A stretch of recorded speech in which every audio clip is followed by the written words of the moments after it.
Nguvu ya msamaha. Nguvu ya msamaha. Luka mtakatifu sura ya 23 aya ya 34. Luka mtakatifu sura ya 23 aya ya 34. Baba, wasamehe kwa kuwa hawajui walitendalo.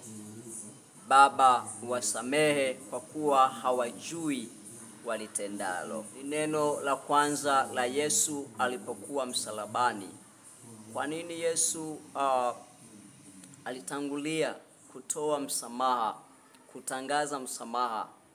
Maana yake unajifunza kitu kwamba kumbe katika maisha tunayoyaishi msamaha una nguvu sana.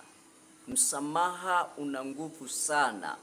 Leo hii unashangaa kuona ndoa nyingi zinavunjika kwa sababu ya kukosekana msamaha. Unaona urafiki wa watu wengi unavunjika kwa sababu ya kutokusameheana, kwamba wamekosana kidogo tu, na katika kukosana huko kidogo tu inachukua nafasi katika moyo wa mtu. Then huyo mtu anapochukua hatua anaona kwamba hawezi kusahau lile kosa alilokosewa na rafiki yake. Wakati mwingine wengine wanasema nimekusamehe lakini sitosahau. Sikia nikwambie mpendwa mtu wa Mungu, ukisamehe sahau. Kama haujasahau maana yake huo sio msamaha.